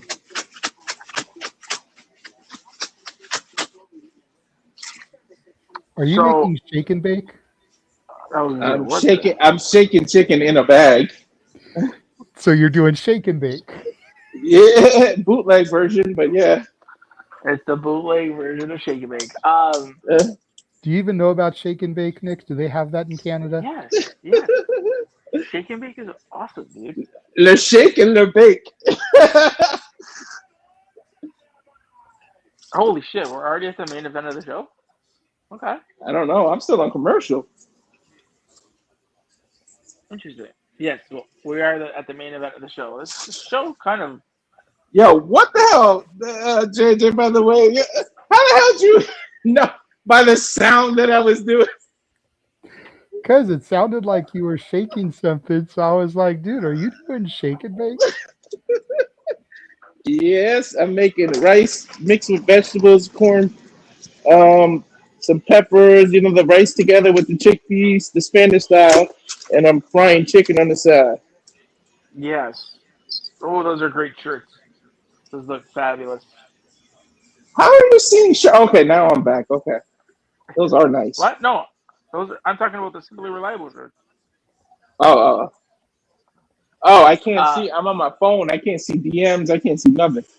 oh, you're the worst. The phone. I walked away from the phone. So I have a question, and JJ, maybe if you know or can take a look or kind of help us out. I know that they weren't released, but they were approached to wait to restructure the contracts, and then they released them. But I don't think there was any report about a 90-day compete clause. Who's they? Just to be clear, I know who you're referring to, but just be clear. The New Day. Yeah. Like, I don't remember them saying anything about a 90-day compete clause.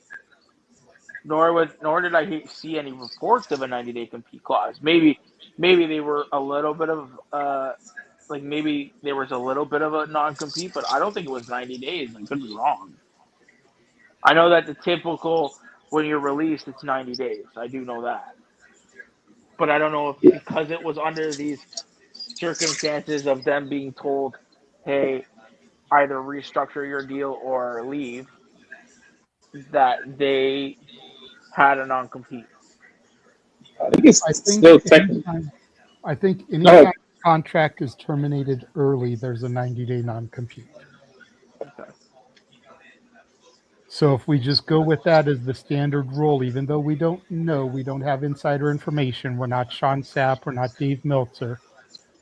But if we just go with that as the standard information, that anytime you're released prior to the terms of the contract, there's a 90 days, 30 if you're in NXT. Shit, they lucky WWE don't enforce some crazy other kind of thing because they're so long tendered. They might put them beyond the 90 days. Yeah. The one thing with WWE that I'll give them as opposed to TK is TK likes to inflict that injury time. Mm-hmm. You lock down. WWE doesn't usually do that. Yeah, but I've only seen them do that a handful of times. If you think about it, if they cut somebody, like let's say they cut the machine guns, which they did. If Saban had been out of action for 3 months, they could have easily tacked that on. So now it's 120-day non-compete because you got to make up that injury time too. Yep. Takeda kicks out of a Takesha kicks out of a Ricochet thing. Go ahead, JJ. But they don't do that, so.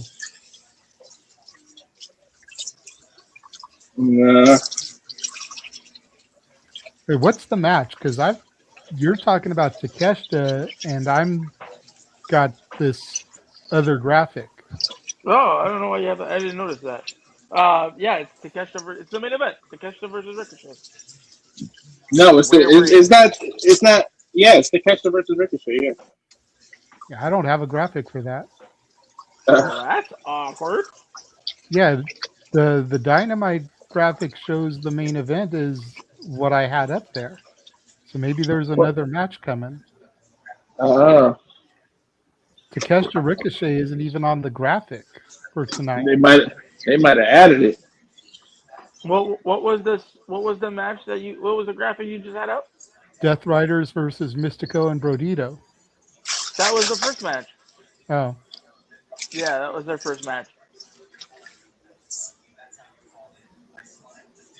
Takeshita is lying. Ricochet up, running into the corner. Ricochet like a bat out of hell flew out of there. 619 out of the corner. Launching. Ooh, flying clothesline off the top rope by Ricochet. Standing moonsault. Or sorry, shooting star press. 1, 2, kick out of 2. Ricochet, no disrespect, but I really highly doubt you beating Takeshita. But anyway. Yeah, no, I don't think Ricochet. I don't think Ricochet is beating up.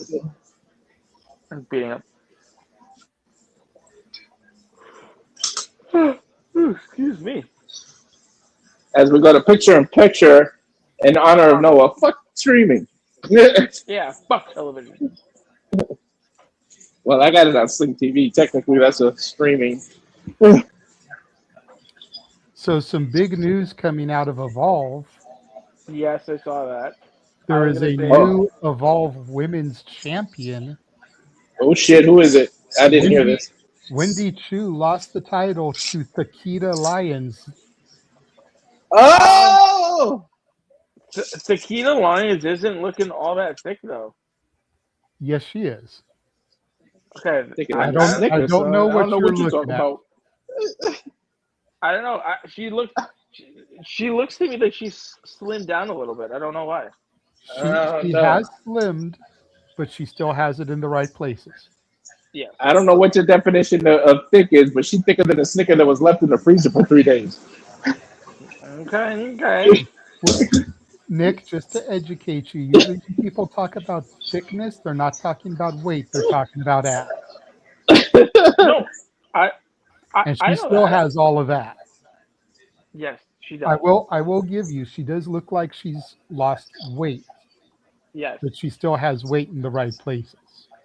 Yes. And I think that's probably a part of her being on an LFG, was that she was training hard, trying to take things more seriously because she's been injured a lot, probably carrying that extra weight. So she lost it, and now she's looking leaner, still has her curves, and, probably isn't getting hurt as much. By the way, what a resurgence, huh? She's been, whew. Dude, yeah. I was totally shocked when she kept, no disrespect to her, but, when she was injured, I was totally shocked that she kept, surviving the cuts. And then look at that. It just goes to show when you give people a chance, you just never know. Yeah, you're definitely right.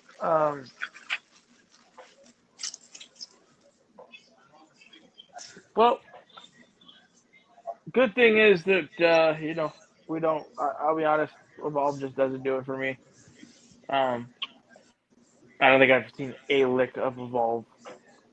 Well, we literally called the debut episode. Yeah, it's just, again, we said it at the top of the show. There's nothing in professional wrestling right now that's very interesting or must-see television. And that includes Evolve. You ought to go back and at least watch that premiere episode with our commentary. You'll crack up. Hell yeah. But there's the graphic. There she is. There she is. Oh my God! Takeshita just rolled right. He missed the knee and rolled completely off the top rope. Oh shit, he could be hurt. That looked like, whoa, he totally missed Ricochet. Nah, Takeshita's good. Oh. He's big, strong man. Big jumping dropkick from the inside to the outside. Jericho actually made that famous. Ricochet borrowing that. Takeshita grabbing his ankle. Stomp to the back of the neck and shoulders. Ricochet standing. Shoot. Nope. Standing ran into a boot.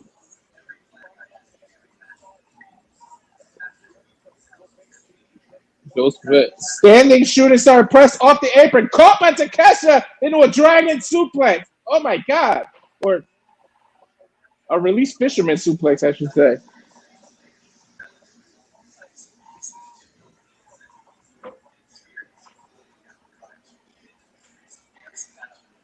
Who's on their bomb? No, I'm not there yet. You'll be there right about. He just threw Ricochet in the ring. Lining up. Off the rope, the knee. Nope, Ricochet boots him. Clothesline, duck under, tornado kick by Ricochet.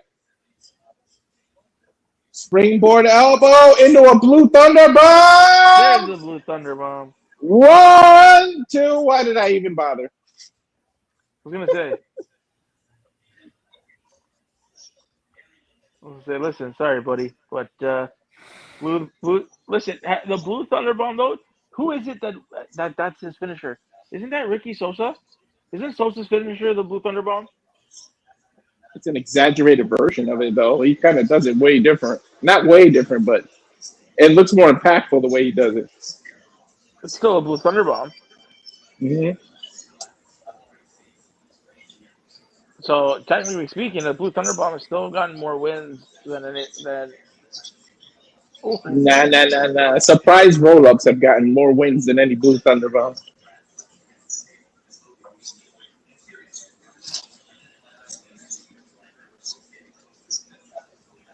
Takesha is hyping himself up. He's punching the hell out of himself. Comes off the top rope. Ricochet with a standing, I guess he jumped off his chest. Now double spinning kick and then a spinning heel kick. Or a hook kick, I should say. Ricochet inverted DDT. Slide up with Takesha. 1, 2. Roll around. Reversal. Into an inverted DDT position. But then Takesha picks up Ricochet. Tombstone.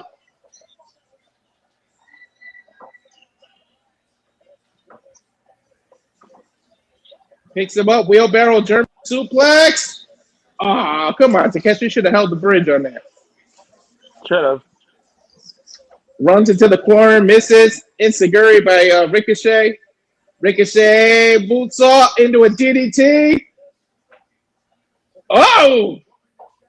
1, 2, 3. Oh, shit. That was awfully close to 3. You talk about last second. Takesha literally lifted his hand the very last second.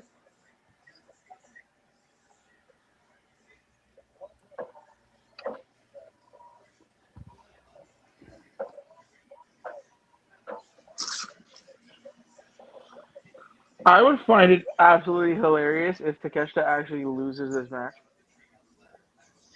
Right? Ricochet pointing at the camera, saying, "You can't beat me." I don't know what he's talking. Alice family costs him the title. True. That would make sense in the bigger story. True. Ricochet pulling his knee down, BTE trigger. Yeah, but the bigger story is them wanting the International Championship, though, no? Well, right, but Takeshita's left the group.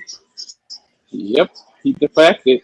Ricochet, standing shooting stars press off the top rope. 1, 2, kick out. How many different shooting stars press is Ricochet going to go for? I don't know. But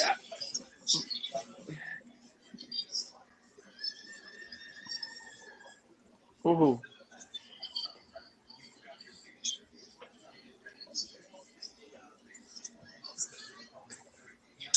Dude, Takeshita hits so hard. Tell me about it.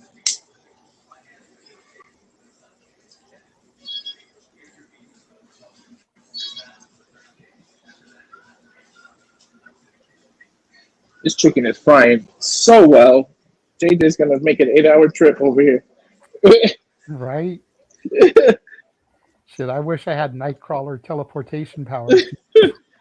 Grab a plate, then back to my house. Right? Shit, if I could do that, I'd go to Winnipeg, Manitoba, Canada. I'd hear that's a pretty good place. Uh-huh. Oh, wow. I'm glad that you heard that. I'm glad that you heard that Winnipeg was such a great place. Ricochet went for the shit. What the hell is this finisher move called?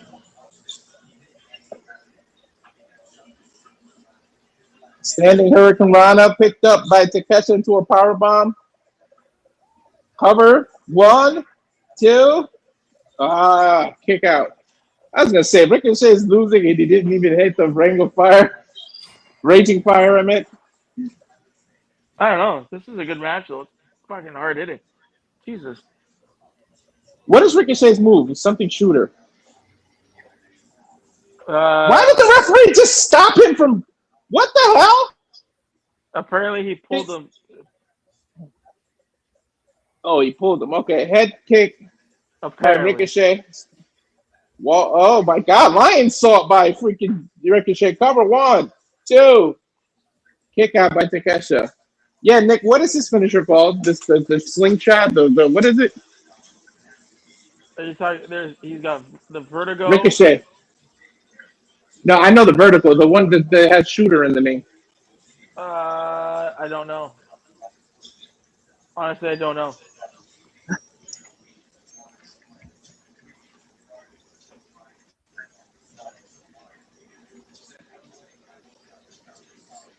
I have no idea what it is. I'll be honest with you. That running clothesline that he does, shooter, something shooter. Somebody put it in the comments, but I can't read comments, so JJ can. I don't. But she gonna need by Takesha.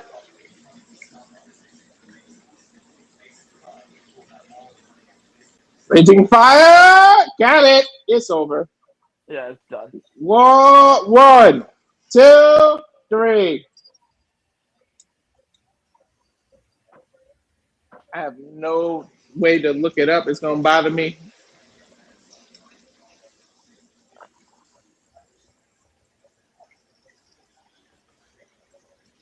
JJ, do you know what the hell Ricochet's other finisher is besides vertigo? No. It's something shooter or shot. Oh my God! When he acts like he's gonna pull the trigger.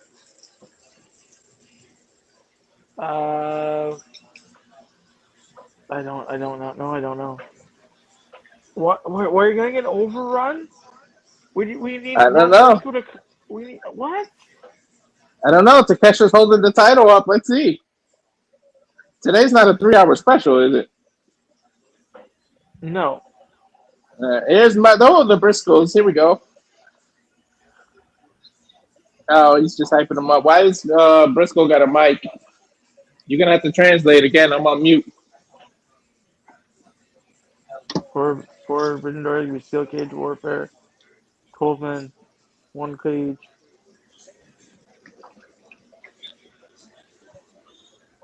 You know, everybody's gonna have fun.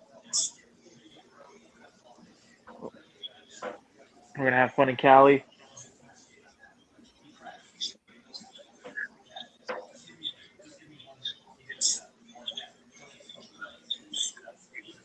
Damn, this food smells good. I'm over here being Chef Boyardee. Oh, Chef Boyardee.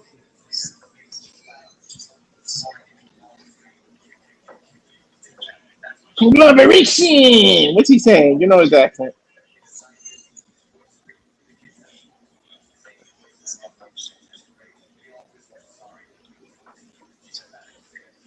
Don't forget that you can get our new T-shirts. Get them. All of those beautiful T-shirts. Get them. Link is in the description. Gotta love that I Speak Typo shirt with my name spelled wrong. Got the Rage of Wrestling, SRS Studios, and green that got the holiday version. You got the pink. You got and do yourself a favor if you get JJ shirt, get it in purple. It's his favorite color. Damn right. So is my wife's favorite color. Oh, get him back. Okay, what does Briscoe say? You gotta translate, brother. My screen went black. My screen's still on. Now he's talking about Maxwell Jacob Friedland. MJF! Remember, I'm ahead of you guys. My screen just went black too. Yeah. Black and green, actually. That was weird. MJF never thought I could say this. I agree with you. That's something you said.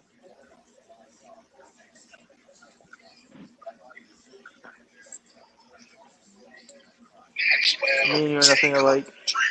Maxwell Jacob Freeman.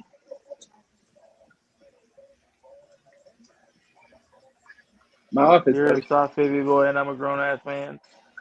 Like I want to tell you what they're saying, but I'm ahead of you. Just remember that, right? But I agree with you, man. It's something what you said, anyways. Me and you are nothing alike. You're nothing like me. Thank God I ain't nothing like you. Privileged, entitled, soft little baby boy. I'm a grown ass man. If I want something, I'm gonna earn it. Sunday night, but Max, I know I sound like a broken record saying Mark Briscoe is not championship material. Man, my throat hurts trying to do that accent. I ain't doing that shit. Yeah, I wouldn't try it. This is America. You can have any opinion that you want. But let me state a fact for you, brother. The last time we went one-on-one, I beat your ass. And I can do it again.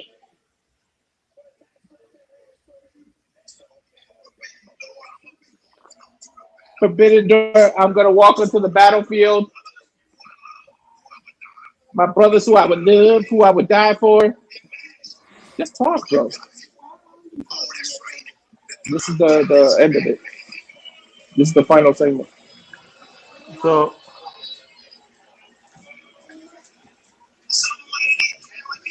some might tell an individual in this family, but Max, let me reassure you, they don't give a damn about you. Matter of fact, if you caught fire,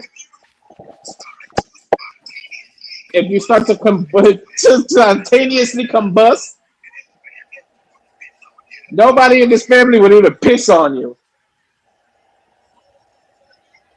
Are you crazy? Don Callis is saying. I think MJF is smart to know he uses people. He don't trust people. He don't trust the family. The one time he trusted somebody, look what Adam Cole did. yeah. And from behind, MJF attacking, ground and pound here on Briscoe. Briscoe reverses, got its own ground and pound. You know what I gotta admit? What I like about MJF reign? MJF always gives people title shots that you wouldn't think gets AEW World Title shot. Kyle Fletcher from behind, Tiger suplex. He gave title shots to Darby. He gave title shot like to the Jet. Say what you want about MJF, but he's always willing to give somebody a shot.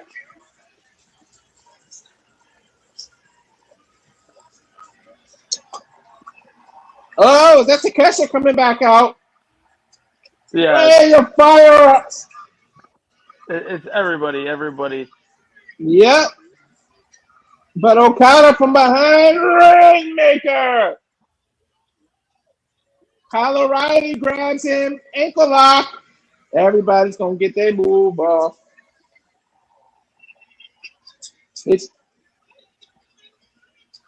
Here comes Kevin. Is that Knight?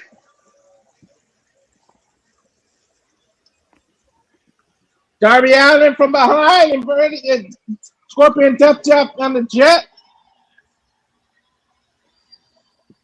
Darby going for a coffin drop.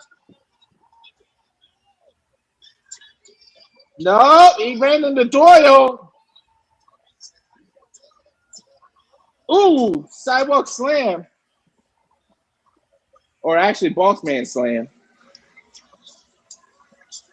Is that Roderick Strong now with these chops?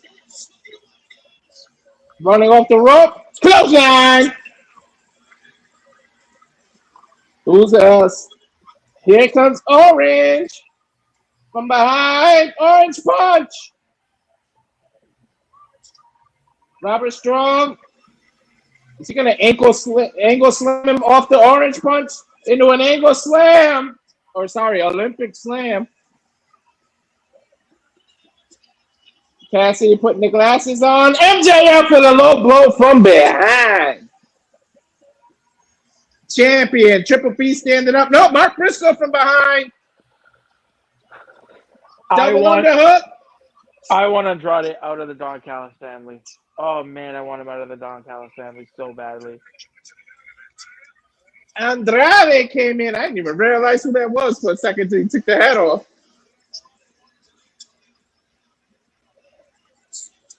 Andrade and MJF saying they're eye to eye, but now Oh, they're wow. pushing each other. Nose to nose. Don Callis trying to stop it.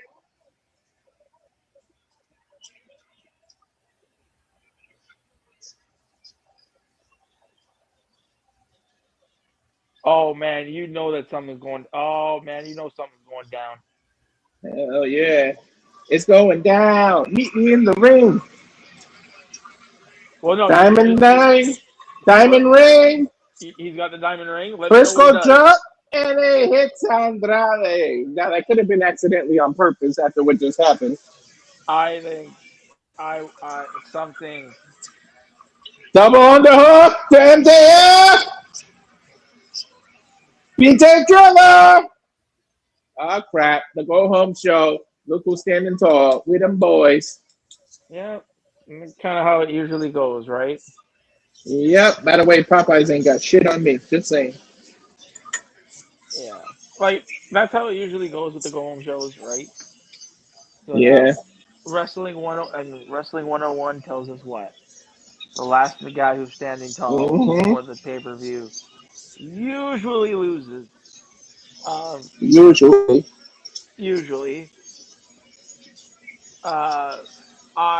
However, I like the ring shot to Andrade.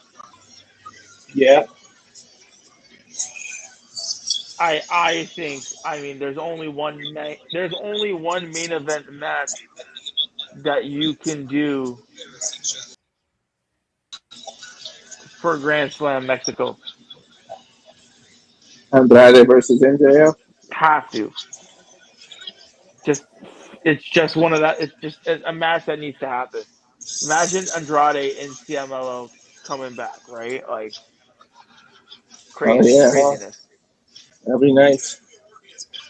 Damn it, I'm trying to turn my camera on just to show you the chicken. It ain't working. Yeah, mobile phone. Jesus. Well, listen, that's 2 hours in. So for you guys. Yeah, that just about does it for Dynamite. It was a good show. I wouldn't say it's a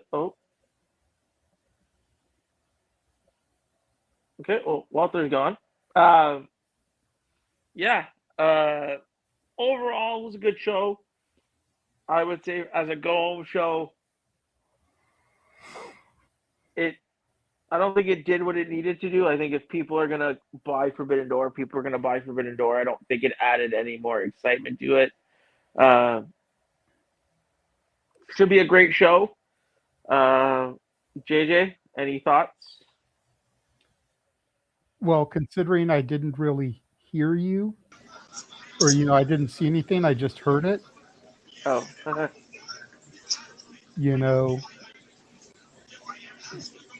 Yeah, don't bite the screen.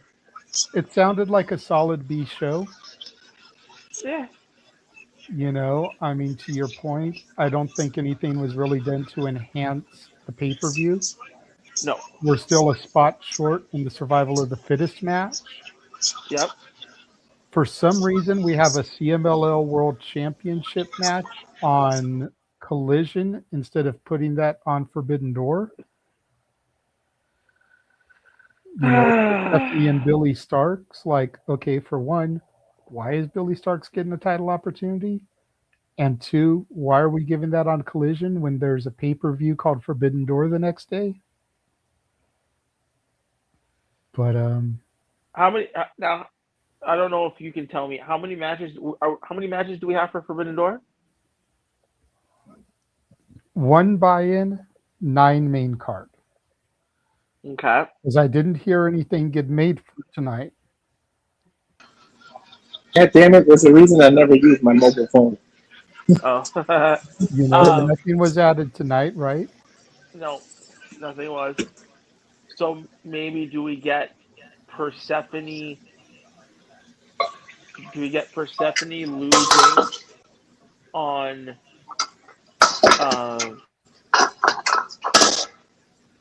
Do we get Persephone losing on Collision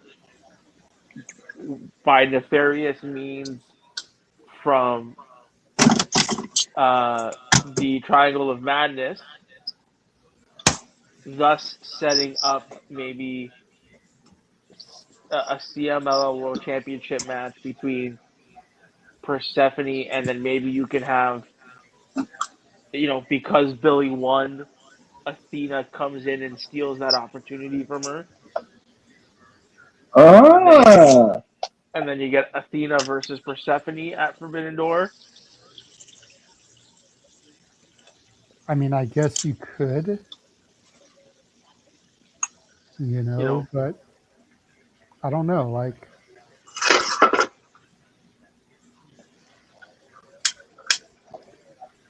I just find it odd that nothing was added.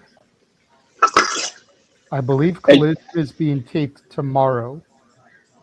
Possibly, yeah. I think you're right. And Tony's the king of adding stuff, JJ. No, I know, which is why I'm surprised nothing was added tonight. Exactly. I'm agreeing with you.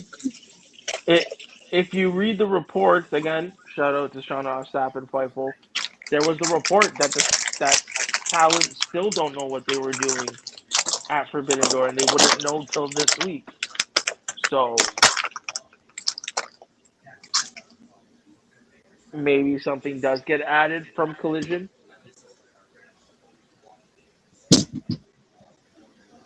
We'll have to see. Yeah, there's two glaring omissions that really, if I'm Tony, I'm a little bit upset and I'm a little bit perturbed. You know what? I think we'll find out later on tonight. I think tonight is a Dynamite Collision. Possibly. That way they can go straight from here to San Jose. Yeah. Don't remind me. My birthday is right there. AEW PR, hook up Walter. I just find it hilarious. And this is another reason why I think the Forbidden Door should be shut. That's just shut. Because Unless how they do you have my idea, right? Well, that. But again, how do you have a Forbidden Door and one of your partners, world champion, isn't there? A forbidden door when nothing is forbidden. Right? Like Yoda Tsuji's not going to be there. Shota Umino will with the global title, but the IWGP World Heavyweight title is not going to be there. I find that to be a little bit like,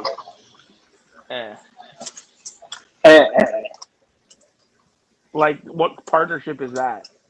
Like, I get it that Yoda Tsuji feels a certain way about AEW and this partnership, but at least do business. Do business the right way.